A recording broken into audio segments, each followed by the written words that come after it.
সুপ্রিয় মাধ্যমিক বিদ্যালয়ের শিক্ষার্থীবৃন্দ, সবাইকে শুভেচ্ছা জানাচ্ছি দূরশিক্ষণ পাঠে। আমি মোহাম্মদ হাবিবুর রহমান, সহকারী শিক্ষক, নওপাড়া ওসমান গনি বালিকা উচ্চ বিদ্যালয়, নাটোর। সুপ্রিয় শিক্ষার্থীবৃন্দ, আজ আমরা যে পাঠটি উপভোগ করব তা নবম এবং দশম শ্রেণীর গণিতের নবম অধ্যায় ত্রিকোণমিতিক অনুপাত সম্পর্কে জানব। আমি নবম এবং দশম শ্রেণীর শিক্ষার্থীবৃন্দকে অনুরোধ জানাবো, তোমরা প্রত্যেকে টিভির সামনে খাতা কলম নিয়ে বসে যাও। সুপ্রিয় শিক্ষার্থীবৃন্দ, আমি প্রথমে ত্রিকোণমিতি কী সেটা নিয়ে একটু আলোচনা করব। আমার পেছনে তোমরা লক্ষ্য করো, ত্রিকোণমিতি শব্দটি গ্রিক শব্দ ট্রাইগোনোমেট্রি থেকে এসেছে। আমি আবারও বলছি, ত্রিকোণমিতি শব্দটি গ্রিক শব্দ ট্রাইগোনোমেট্রি থেকে এসেছে। ট্রাই অর্থাৎ তিন, গণ অর্থাৎ ধার বা বাহু, ও মেট্রন শব্দের অর্থ হচ্ছে পরিমাপ। সুতরাং ত্রিকোণমিতি বলতে বোঝায় তিন বাহু বিশিষ্ট ক্ষেত্রসমূহের পরিমাপ। ত্রিকোণমিতি বলতে তিন বাহু বিশিষ্ট ক্ষেত্রসমূহের পরিমাপকেই বোঝায়। সুপ্রিয় শিক্ষার্থীবৃন্দ, ত্রিকোণমিতির সাধারণ অর্থ যদি আমরা করি, তাহলে ত্রি অর্থাৎ তিন, কোণ বিশিষ্ট অর্থাৎ তিন কোণ বিশিষ্ট ক্ষেত্রসমূহের পরিমাপকেও আমরা ত্রিকোণমিতি বলে থাকি। প্রধানত সমকোণী ত্রিভুজাকৃতি ক্ষেত্র পরিমাপ করতেই মূলত ত্রিকোণমিতি ব্যবহার করা হয়। আমি আবারও বলছি, প্রধানত সমকোণী ত্রিভুজাকৃতি ক্ষেত্র পরিমাপ করতেই ত্রিকোণমিতির ব্যবহার। শিক্ষার্থীবৃন্দ, আমরা সমকোণী ত্রিভুজ কি তা একটু জানব। আমরা আমার বোর্ডের বাম পাশে তোমরা একটা চিত্র লক্ষ্য করছো। এ বি সি একটি সমকোণী ত্রিভুজের চিত্র আঁকা হয়েছে, যেখানে কোণ বি সমান এক সমকোণ। সুপ্রিয় শিক্ষার্থীবৃন্দ, আমরা এখানে চার কোণা একটা দাগ দেখতে পাচ্ছি। যদি চার কোণা দাগ এখানে ব্যবহার করি, তাহলে আমাদের আর 90 ডিগ্রি বা সমকোণ লেখার প্রয়োজন নাই। এখানে যদি চার কোণা দাগটা ব্যবহার করি, তাহলে 90 ডিগ্রি লিখতে হবে না। আমরা জানি সমকোণের বিপরীত বাহুকে আমরা অতিভুজ বলি। সমকোণের বিপরীত বাহুকে আমরা অতিভুজ বলি। সমকোণী ত্রিভুজের ক্ষেত্র পরিমাপের ক্ষেত্রে অপর যে দুইটি সূক্ষ্ম কোণ থাকে, এই চিত্রে কোণ এ সূক্ষ্মকোণ এবং কোণ সি সূক্ষ্মকোণ, এই দুটি সূক্ষ্মকোণের মধ্যে একটি সূক্ষ্মকোণকে আমরা থিটা দ্বারা সূচিত করব। সুপ্রিয় শিক্ষার্থীবৃন্দ, তোমরা আগে জেনেছো এই চিহ্নটির প্রতীকটির নাম হচ্ছে থিটা। থিটা দ্বারা চিহ্নিত করব। থিটা দ্বারা চিহ্নিত করার পরে থিটার সাথের যে বাহু, এখানে বিসি বাহুকে দেখতে পাচ্ছি, এই বিসি বাহুকে আমরা বলবো সন্নিহিত বাহু। আমরা পূর্বে অবশ্য বলতাম ভূমি, আমি ভূমি লিখে রেখেছি। এই বিসি বাহু অর্থাৎ সূক্ষ্মকোণ যেটা চিহ্নিত থাকবে, সেই সূক্ষ্মকোণ সম্বলিত যে বাহুটি থাকবে সেটাকে আমরা বলবো সন্নিহিত বাহু। এবং এই থিটার উল্টো দিকে অর্থাৎ বিপরীত দিকে এখানে এ বি বাহু আছে, এটাকে আমরা বলবো বিপরীত বাহু বা লম্ব। বিপরীত বাহু, এ বি বিপরীত বাহু বা লম্ব। তাহলে আমরা তিনটি বাহুর নাম পেয়ে গেলাম সমকোণী ত্রিভুজের। একটিকে আমরা বলবো অতিভুজ, যেটা সমকোণের বিপরীত বাহু, এবং কোণ সম্বলিত যে বাহুটি থাকবে সেটাকে আমরা বলবো সন্নিহিত বাহু। সুপ্রিয় শিক্ষার্থীবৃন্দ, যদি এই থিটা কোণটি এইখানে অবস্থান করে, আমি দেখাচ্ছি, যদি এইখানে অবস্থান করত, তাহলে এ বি রেখাটি হতো, এ বি বাহুটি হতো সন্নিহিত বাহু বা ভূমি। সেটা যে অবস্থায় থাক, এটাকে আমরা বলতাম ভূমি। অর্থাৎ থিটা যেখানে অবস্থান করবে সেই বাহুটাকে আমরা বলবো সন্নিহিত বাহু বা ভূমি। শিক্ষার্থীবৃন্দ, আমরা এখন ত্রিকোণমিতিতে ব্যবহৃত কিছু শব্দাবলীর সাথে পরিচিত হব। আমরা সকলেই জানি, আমার বামে তোমরা লক্ষ্য করো SIN, সাইন থিটা। আমি উচ্চারণটা এখানে লিখে দিয়েছি, sine theta, cause theta, tan theta. আমাদের বইতে একটু বড় করে লেখা আছে SINE, সাইন, ইটা উচ্চারণ না করলেও চলবে। এখানে লেখা আছে কোসাইন, আমরা সংক্ষেপে এটাকে বলি কজ। এটা লেখা আছে ট্যানজেন্ট, আমরা সংক্ষেপে বলি ট্যান। এইটা লেখা আছে কোট্যানজেন্ট, আমরা বলি কট, কট থিটা। এটা লেখা আছে সেক্যান্ট, সংক্ষেপে বলি আমরা সেক থিটা। সর্বশেষ এটা লেখা আছে কোসেক্যান্ট, অর্থাৎ কোসেক থিটা। আমরা এই 6টি শব্দের সাথে পরিচিত থাকব। আমার বাম পাশে আমরা এখানে দেখতে পাচ্ছি ত্রিকোণমিতিক অনুপাত। এখানে লেখা আছে সাইন থিটা সমান বিপরীত বাহু ডিভাইডেড বাই অতিভুজ। আমরা যদি আমাদের কথ্য ভাষায় লিখি তাহলে আমরা এখানে লিখব লম্ব অতিভুজ। কস থিটা সমান সন্নিহিত বাহু ডিভাইডেড বাই অতিভুজ। এইখানে যদি আমরা কথ্য ভাষায় লিখি তাহলে লিখব ভূমি ডিভাইডেড বাই অতিভুজ। আর যদি ট্যান থিটা সমান এখানে অনুপাতে দেয়া আছে বিপরীত বাহু ডিভাইডেড বাই সন্নিহিত বাহু, সেই ক্ষেত্রে আমরা কথ্য ভাষায় লিখতে পারি লম্ব ডিভাইডেড বাই ভূমি। সুপ্রিয় শিক্ষার্থীবৃন্দ, তোমরা যে শব্দই ব্যবহার করো না কেন, এতে গণিতের সমস্যার সমাধানের ক্ষেত্রে কোনো ভুল হবে না। সুপ্রিয় শিক্ষার্থীবৃন্দ, আমরা আরও কিছু ত্রিকোণমিতিক অনুপাতের সাথে পরিচিত হই। আসো, এখানে ট্যান থিটা সমান sine theta divided by cos theta এবং কট থিটা সমান cos theta divided by sine theta. তারপরে সাইন থিটা সমান 1 divided by cosec theta, cosec theta সমান 1 ডিভাইডেড বাই সাইন থিটা। এরপরে কজ থিটা সমান 1 ডিভাইডেড বাই সেক থিটা এবং sec theta সমান 1 divided by cause theta, যেগুলো আমাদের বইতেই দেয়া আছে। সর্বশেষ ট্যান থিটা সমান 1 ডিভাইডেড বাই কট থিটা এবং কট থিটা সমান 1 ডিভাইডেড বাই ট্যান থিটা। আশা করি তোমরা ত্রিকোণমিতিক অনুপাতগুলো বুঝতে পেরেছ। সুপ্রিয় শিক্ষার্থীবৃন্দ, এবারে আসো আমরা ত্রিকোণমিতিক অভেদাবলীর সাথে পরিচিত হই। অর্থাৎ আমরা যেগুলোকে ত্রিকোণমিতির সূত্র বলে জানি। আমার পেছনে তোমরা খেয়াল করো, sine square theta plus cos square theta সমান 1, এটা একটা ত্রিকোণমিতিক অভেদ। Sec square theta minus tan square theta সমান 1, এটা আরেকটা অভেদ। Cosec square theta minus cot square theta সমান 1।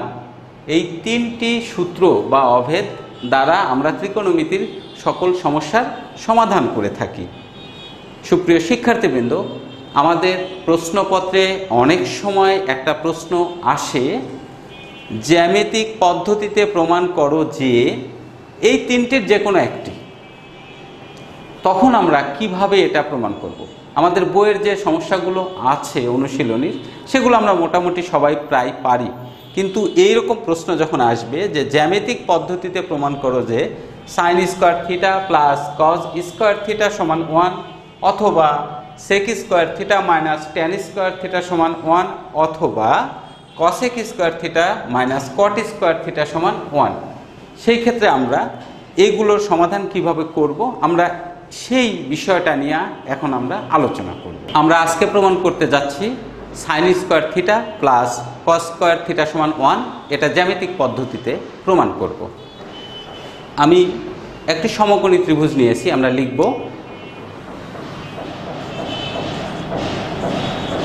মনে করি ABC একটি সমকোণী ত্রিভুজ।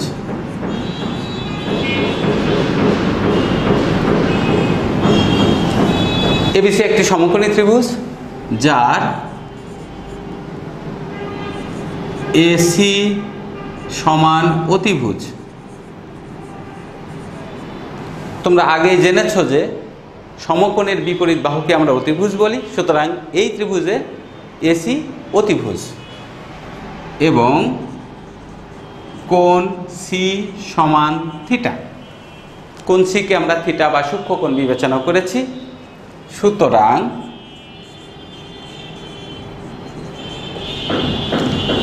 বিসি সন্নিহিত বাহু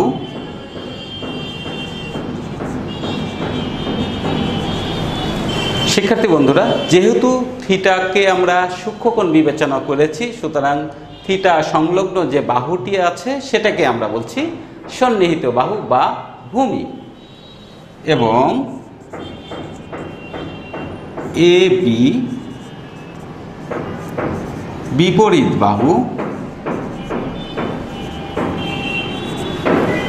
অপর বাহুটি বিপরীত বাহু বা লম্ব। এবারে আমরা কি করতে পারি, এ বি সি সমকোণী ত্রিভুজে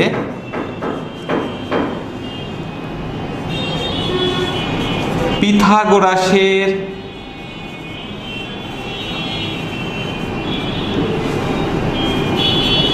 উপপাদ্য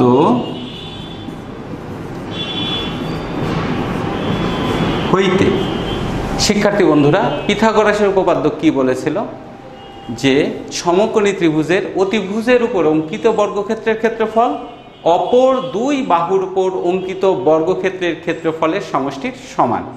অর্থাৎ এখানে অপর দুই বাহু বলতে আমরা এবি বাহু এবং বিসি বাহুকে পেয়েছি এবং অতিভুজ হচ্ছে এসি বাহু। সুতরাং আমরা লিখতেই পারি A B square plus B C square সমান এ সি স্কোয়ার।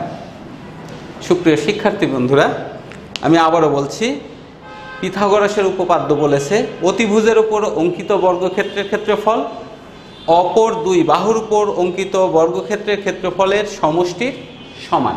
আমরা সেই কথাটাই লিখেছি। এবারে আমরা কি করব, এইটাকে আমরা ইচ্ছা করলে যদি মনে করি আমরা তিনটি অভেদকেই একই সাথে সমাধান করব বা প্রমাণ করব, সেই ক্ষেত্রে আমরা কি করব, এটাকে একটা সমীকরণ দ্বারা সূচিত করব। অর্থাৎ এই পিথাগোরাসের উপপাদ্যটাকে আমরা 1 নম্বর সমীকরণ দ্বারা চিহ্নিত করে নিলাম। তারপরে কি করব, এখানে লিখব 1 নং সমীকরণকে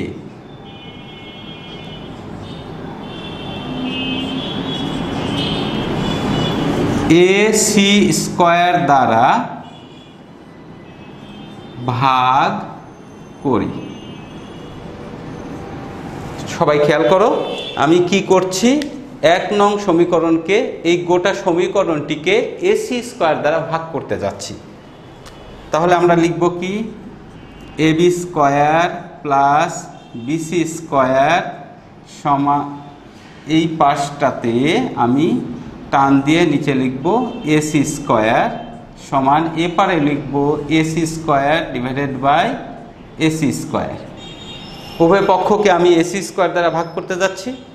শিক্ষার্থী বন্ধুরা, আমরা আমাদের দেখার সুবিধার জন্য আমরা এইখানে একটি পেজ তৈরি করে নিচ্ছি।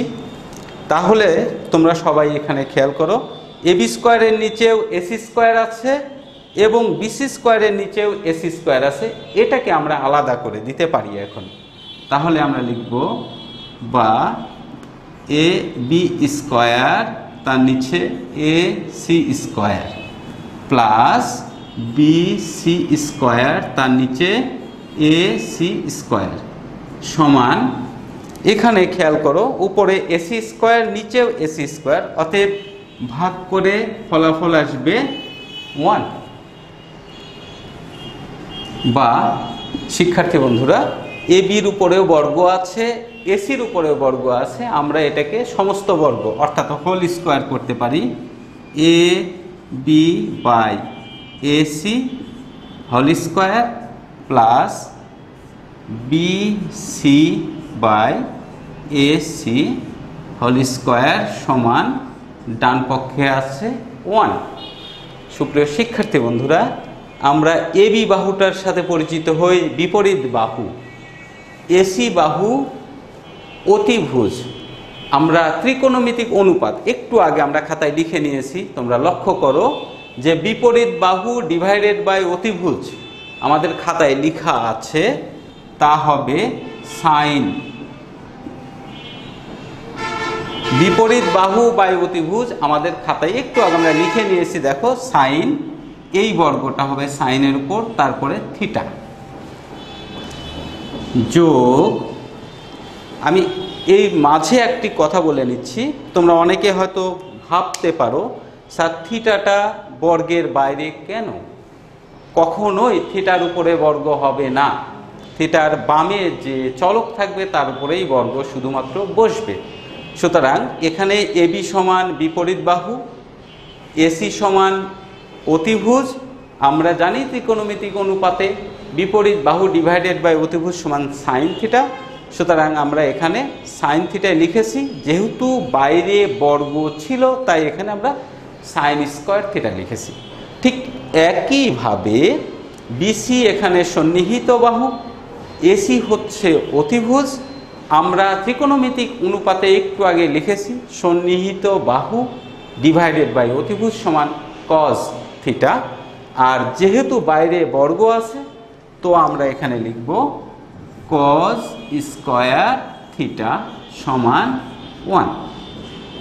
সুপ্রিয় শিক্ষার্থী বন্ধুরা, আমরা ইতিমধ্যেই 1 নম্বর সূত্রটা প্রমাণ করতে সক্ষম হয়েছি এবং এভাবেই ত্রিকোণমিতিক অভেদাবলী বা সূত্রগুলোর জন্ম হয়েছে। আশা করি সবাই বুঝতে পেরেছ। আমরা তাহলে কি করব, পরবর্তীতে আরও যে দুটি অভেদ আছে ঠিক একইভাবে, শুধুমাত্র আমি দেখাচ্ছি তোমাদের 1 নম্বর সমীকরণকে এখানে যেমন আমরা এসি স্কয়ার দ্বারা ভাগ করেছি, এরপরে তোমরা বাসায় কি করবে, দ্বিতীয়বারে ওই সমীকরণটিকে বিসি স্কয়ার দ্বারা ভাগ করবে। ভাগ করলে দেখবে আরেকটি সূত্র প্রমাণ হয়ে যাচ্ছে। তারপরে কি করবে, আবার 1 নম্বর সমীকরণকে এবি স্কয়ার দ্বারা ভাগ করবে। সুপ্রিয় শিক্ষার্থী বন্ধুরা, তাহলে দেখবে আরও একটি সূত্র প্রমাণ হয়ে যাচ্ছে। আশা করি সবাই খুব ভালোভাবে বুঝতে পেরেছ কিভাবে আমরা সূত্রগুলো প্রমাণ করতে পারছি জ্যামিতিক পদ্ধতিতে। আমরা এখন আমাদের বইয়ের নবম অধ্যায়ের 9.2 এর ত্রিকোণমিতিক অনুপাতের মানগুলো নিয়ে একটু আলোচনা করি। আসো, এই মানগুলো আমরা যখন ভালোভাবে জানব তখন আমরা 9.2 এর যে সমস্যাগুলো আছে সেগুলো অনায়াসে বাসায় বসে আমরা সমাধান করতে পারবো। আমার পেছনে আমরা একটা ছক করেছি, আমরা দেখতে পাচ্ছি ছকে সাইন, কস, ট্যান, কট, সেক এবং কোসেক, ওপরে 0 ডিগ্রি, 30 ডিগ্রি, 45 ডিগ্রি, 60 ডিগ্রি এবং 90 ডিগ্রি আছে। সুপ্রিয় শিক্ষার্থীবৃন্দ, আমরা আমাদের পাঠ্য বইতে 30 ডিগ্রি, 45 ডিগ্রি এবং 60 ডিগ্রি সম্পর্কে বিস্তারিত আমরা উদাহরণে পেয়ে থাকি। এই মানগুলো সহজেই আমরা পেয়ে থাকি। তারপরেও আমি কত সহজে শুধুমাত্র এই সাইন এবং ট্যান এই দুটির মান যদি আমরা 30 ডিগ্রি, 45 ডিগ্রি এবং 60 ডিগ্রি তিনটা যদি আমরা একটু মনে রাখি তাহলে অন্য সবগুলোর মানই পেয়ে যাব। সুপ্রিয় শিক্ষার্থীবৃন্দ, আমরা ধরে নিচ্ছি যে মানগুলো আমাদের মনে আছে।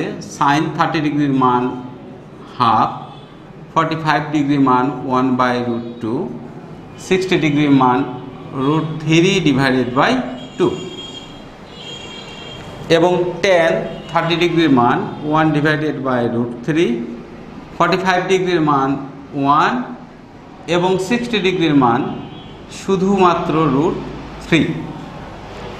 এক্ষেত্রে আমরা কি করতে পারি, আমরা যখন সাইন থেকে কজের মানটা বের করব তখন আমরা এই দিক থেকে লিখব, অর্থাৎ সাইনের যেখানে 60, কজের সেখানে 30 ডিগ্রি হবে, অর্থাৎ উল্টো দিক থেকে লিখব 2। 45 ডিগ্রির মান সাইন কজে কোনো পরিবর্তন হবে না, এখানে যা আছে তাই, এবং সাইন 30 ডিগ্রির মানটি কস 60 ডিগ্রির মান হিসেবে বিবেচনা করা হয়। ঠিক ট্যান এবং কটের ক্ষেত্রে আমরা একই কাজ করব।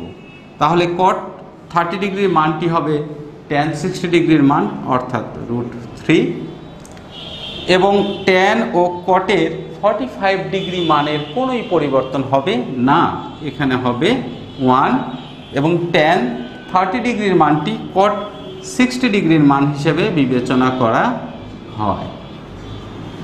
সুপ্রিয় শিক্ষার্থীবৃন্দ, আমরা ত্রিকোণমিতিক অনুপাতের ক্ষেত্রে জেনেছি যে সাইনের মানের ঠিক বিপরীত মান হচ্ছে কসেক এর মান। সাইনের মানের ঠিক বিপরীত মানটা হচ্ছে কসেক। তাহলে সাইন 30 ডিগ্রির মান এখানে আছে 1/2, কসেক এর মান 30 ডিগ্রিতে বসবে 2/1, অর্থাৎ উল্টে যাবে। তো 2/1 অর্থাৎ নিচে হর হিসেবে 1 বিবেচনা করা হয় না। সাইন 45 ডিগ্রির মান আছে 1/√2, সুতরাং কসেক 45 ডিগ্রির মান তার উল্টোটা হবে, অর্থাৎ √2/1। সেক্ষেত্রেও 1কে আমরা হরে বিবেচনা করব না, কি লিখব? শুধু √2 লিখব। শিক্ষার্থীবৃন্দ, এখানে সাইন 60 ডিগ্রির মান দেওয়া আছে √3/2, এখানেও আমরা উল্টো করে অর্থাৎ নিচেরটা উপরে 2/√3। ঠিক সেক এবং কোসেকের মধ্যে সম্পর্কটা এমন যে ট্যান কট বা সাইন কজের মতো, এটাকে যদি আমরা উল্টো দিক থেকে বিবেচনা করি তাও হবে, অথবা যেহেতু অনুপাতের নিয়ম অনুযায়ী কজের বিপরীত হচ্ছে সেক, কজের মানটাকে উল্টালেও ঠিক একই মান আসবে। তবে সহজ পদ্ধতি হচ্ছে কসেকের এই উল্টো দিক থেকে লেখা, অর্থাৎ কসেকের 60 ডিগ্রির মান সেক 30 ডিগ্রির মান হিসেবে বিবেচিত হবে এবং কসেক 45 ডিগ্রির মান যা, সেক 45 ডিগ্রির মানও তাই হবে। তাহলে আমরা এখানে লিখব √2 এবং কসেক 30 ডিগ্রির মানটি সেক 60 ডিগ্রির মান হিসেবে আমরা বসাতে পারি। এবারে শিক্ষার্থী বন্ধুরা, আমরা জানব 0 ডিগ্রি এবং 90 ডিগ্রির মান। এর জন্য আমরা বোর্ডের এই দিকে সবাই একটু লক্ষ্য করি। প্রিয় শিক্ষার্থীবৃন্দ, আমার কাছে একটা কাঠি আছে এবং কাঠিতে একটা সুতা ঝুলানো আছে। তোমরা সকলে খেয়াল করো, আমরা এখানে একটা চিত্র এঁকেছি, XO এবং YO দুটি অক্ষ, এটাকে আমরা বলি ভুজ এবং এটাকে বলি কোটি। আমি আমাদের ত্রিকোণমিতির সমস্যা সমাধানের ক্ষেত্রে আমি সহজ ভাষায় বলছি, আমরা নিচেরটাকে লিখব ভূমি, এটাকে লিখব লম্ব। প্রিয় শিক্ষার্থীবৃন্দ, আমরা এই দুটি বাহুর পরিমাপ একই ধরেছি, অর্থাৎ 1 একক। আমি এখানে তোমাদের ভূমি এখানে লিখলাম 1, লম্ব এখানে লিখলাম 1 একক। এবং আমার হাতে যে কাঠিটি তোমরা দেখতে পাচ্ছ, এটাকে আমরা অতিভুজ হিসেবে বিবেচনা করছি। আমি আবারও বলছি, কাঠিটি হচ্ছে অতিভুজ। তোমরা লক্ষ্য করে দেখো, এই অতিভুজের মাপটিও নিচের ভূমি অথবা লম্বের সমান, অর্থাৎ অতিভুজের মানটিও হচ্ছে 1 একক। অতিভুজ 1। শিক্ষার্থী বন্ধুরা, আমরা যখন, তোমরা সকলে লক্ষ্য করো, ভূমির উপরে যখন এই কাঠিটি রাখলাম, তখন এই ভূমি থেকে এই কাঠির দূরত্ব 0 ডিগ্রি, 0 ডিগ্রি। আমি আবারও বলছি, ভূমির উপরে যখন কাঠিটি রাখলাম তখন এইখানে কোনো কোণের সৃষ্টি হলো না। আবারও ভালো করে দেখাচ্ছি, বিষয়টি তোমরা বুঝতে পারবে। যখন আমি এইভাবে কাঠিটি রাখছি তখন এইখানে যে কোণের সৃষ্টি হলো এটা হচ্ছে 90 ডিগ্রি। যখন কাঠিটিকে এইভাবে নিয়ে আসলাম, তোমরা লক্ষ্য করো, তখন কোণের পরিমাপটি কমে যাচ্ছে। বন্ধুরা দেখো, সাথে সাথে এই ভূমির পরিমাপটি এখান থেকে এই পর্যন্ত চলে এসেছে, কিন্তু লম্বর পরিমাপটি কমে গেছে। অর্থাৎ আমরা যখন 90 ডিগ্রি অবস্থায় রাখছি তখন লম্ব 1 একক মাপেই আছে, অতিভুজও 1 একক মাপেই আছে, কিন্তু ভূমির পরিমাণ হয়ে গেছে 0, অর্থাৎ 0 এককের উপরে এই লম্ব এবং অতিভুজটা অবস্থান করছে।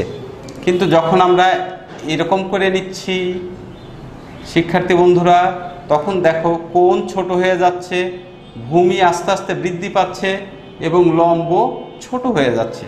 যখন আমরা 30 ডিগ্রি পরিমাপে নিচ্ছি তখন ভূমি আরও বৃদ্ধি পাচ্ছে, লম্ব আরও ছোট হয়ে যাচ্ছে। যখন আমরা 15 ডিগ্রি পরিমাপে নিচ্ছি তখন ভূমি আরও বড় হয়ে যাচ্ছে, লম্ব আরও ছোট হয়ে যাচ্ছে। যখন আমরা 0 ডিগ্রিতে নিচ্ছি শিক্ষার্থী বন্ধুরা, তখন ভূমিটা কিন্তু 1 একক পরিমাপেই হয়ে গেল, কিন্তু লম্বটা 0 হয়ে গেল। তার মানে হচ্ছে যখন আমি 0 ডিগ্রি নিচ্ছি তখন ভূমি 1, অতিভুজ 1, লম্ব 0, অর্থাৎ আমরা এখানে লিখব 0 ডিগ্রির ক্ষেত্রে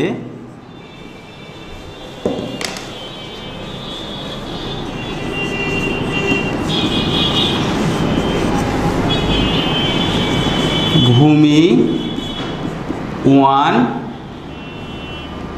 অতিভুজ 1, লম্ব 0। আশা করি এটুকু বুঝতে পেরেছ। এখন আমরা 0 ডিগ্রির মান বের করার ক্ষেত্রে আমরা জানি সাইন সমান লম্ব ডিভাইডেড বাই অতিভুজ। আমরা জানি সাইন থিটার মান হচ্ছে লম্ব বাই অতিভুজ। শিক্ষার্থী বন্ধুরা, এখানে সাইন থিটা মান বের করার সময় আমরা যখন লিখব লম্ব, তার নিচে অতিভুজ, লম্বর মান হচ্ছে 0, অতিভুজের মান হচ্ছে 1। আশা করি সাইন 0 ডিগ্রির মানটিও 0ই বের হবে। 0কে যে কোনো সংখ্যা দ্বারা ভাগ করলে 0ই হয়। সুতরাং সাইন 0 ডিগ্রির মান হচ্ছে 0। ঠিক একইভাবে যখন আমরা কস 0 ডিগ্রির মান বের করব তাহলে কি হয় দেখি। আমরা জানি কস 0 ডিগ্রির মান, কস এর ত্রিকোণমিতিক অনুপাত হচ্ছে ভূমি ডিভাইডেড বাই অতিভুজ, অর্থাৎ ভূমি ডিভাইডেড অতিভুজ। ভূমির মানটি এখানে কত দেওয়া আছে শিক্ষার্থী বন্ধুরা? 1, আমরা লিখব 1। অতিভুজের মান কত দেওয়া আছে? 1। তাহলে 1 ডিভাইডেড বাই 1 সমান কত হয়? 1। আমি আশা করছি কস 0 ডিগ্রির মানটি 1 হবে। এবারে ট্যান 0 ডিগ্রির মান আমরা বের করব। ঠিক একইভাবে আমরা জানি ট্যান 0 ডিগ্রির মানটি বের করতে গেলে ট্যানের ত্রিকোণমিতিক অনুপাতটা আমাদের মনে রাখতে হবে, যা আমরা ইতিপূর্বে খাতায় লিখে নিয়েছি। ট্যান সমান হচ্ছে লম্ব ডিভাইডেড বাই ভূমি। এখানে লম্ব কত? 0, ভূমির মান কত? 1। তো 0কে 1 দ্বারা ভাগ করলে কি হয় শিক্ষার্থী বন্ধুরা? 0 হয়। তাহলে আমরা ট্যান 0 ডিগ্রির মান লিখব 0। একইভাবে কট 0 ডিগ্রির মানটাও আমরা বের করতে যাচ্ছি।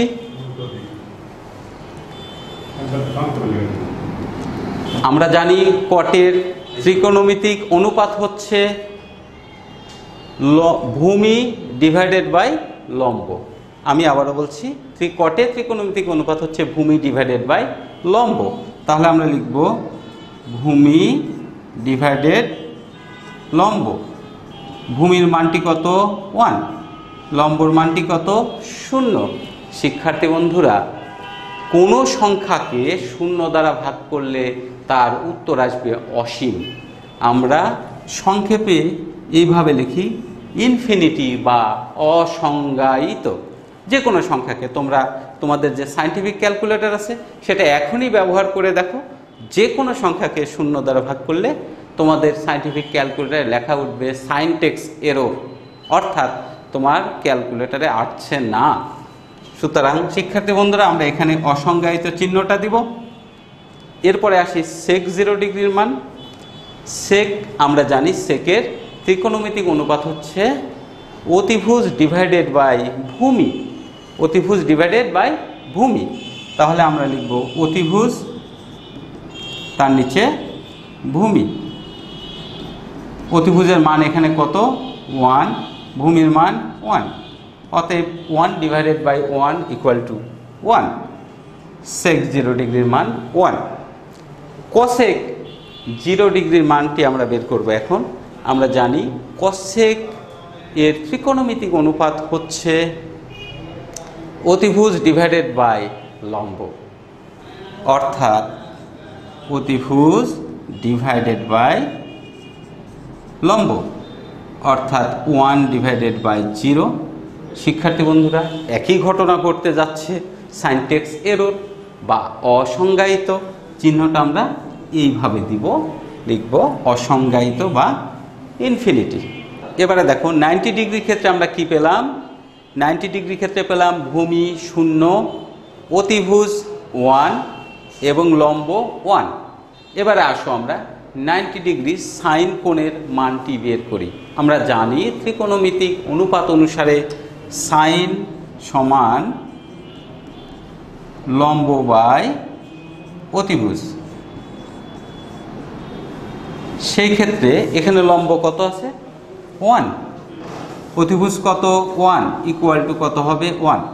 আমরা তাহলে কি পেলাম? সাইন 90 ডিগ্রির মান পেলাম 1। এবারে আমরা কি করব? কজ 90 ডিগ্রিটা বের করব। ঠিক একই পদ্ধতিতে আমরা এগুলো এখন পরিষ্কার করেই দিতে পারি। আমরা লিখব কজ। আমরা জানি কজের ত্রিকোণমিতিক অনুপাত হচ্ছে ভূমি ডিভাইডেড বাই অতিভুজ। তো আমরা লিখব কজ 90 ডিগ্রি ভূমি বাই অতিভুজ। শিক্ষার্থী বন্ধুরা, এখানে ভূমির মানটি কত দেয়া আছে? 0। অতিভুজ কত? 1। আমরা জানি শূন্যকে যে কোনো সংখ্যা দ্বারা ভাগ করলে কি হবে? 0 হবে। অতএব cos 90 ডিগ্রি মান হচ্ছে 0। ঠিক একইভাবে আমরা tan 90 ডিগ্রির মানটি বের করব। আমরা জানি tan এর ত্রিকোণমিতিক অনুপাত কি? লম্ব ডিভাইডেড বাই ভূমি, অর্থাৎ এখানে লিখব লম্ব, এখানে ভূমি। লম্বের মানটি কত দেয়া আছে বন্ধুরা? 1। ভূমি কত দেয়া আছে? 0। তাহলে আমরা একটু আগে জানলাম যে 0 দ্বারা কোনো সংখ্যাকে ভাগ করলে কি হবে? অসংজ্ঞায়িত। তাহলে tan 90 ডিগ্রি মানটি আমরা কি পেলাম? অসংজ্ঞায়িত। একইভাবে আমরা এখন cot 90 ডিগ্রির মানটি বের করব। কটের ত্রিকোণমিতিক অনুপাত কি ছিল জানো? হ্যাঁ, ভূমি ডিভাইডেড বাই লম্ব। ভূমি ডিভাইডেড লম্ব। ভূমির মানটি ছিল 0, লম্বের মান 1 ইকুয়াল টু 0। আমরা এখানে cot 90 ডিগ্রি মান লিখছি 0। এবারে আমরা কি করব? সেক এবং কসেকের মানটি একইভাবেই বের করব।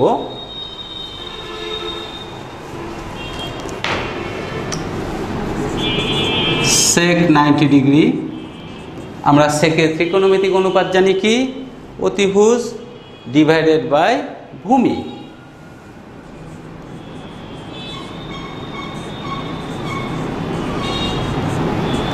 অতিভুজের মানটি কত? 1, ভূমির মান কত? 0।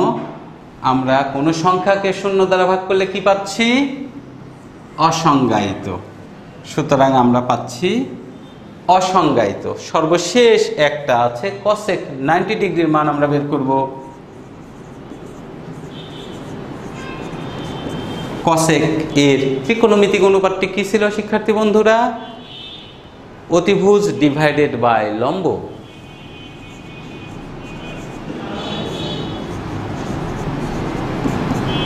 One divided by 1 equal to 1। তাহলে আমরা cosec 90 ডিগ্রি মানটি পেয়ে গেলাম 1।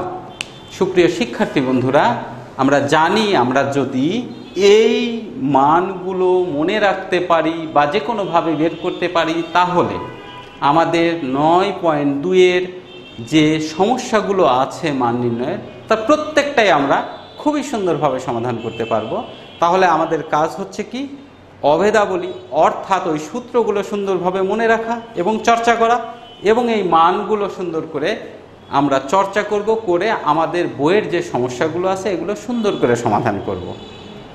সবাইকে আবারও অনেক অনেক শুভেচ্ছা এবং ভালোবাসা জানাচ্ছি। এই করোনার মধ্যে তোমরা অবশ্যই স্বাস্থ্যবিধি মেনে চলবে, নিজে ভালো থাকবে, আত্মীয় স্বজন পরিবার পরিজনকে ভালো রাখবে এবং বাসায় বেশি বেশি করে পড়াশোনা করে নিজেদেরকে তৈরি করে রাখবে পরবর্তী পরীক্ষার জন্য। সবাইকে আবারও শুভেচ্ছা জানিয়ে আজকের মতো ক্লাস এখানেই সমাপ্ত ঘোষণা করছি। খোদা হাফেজ।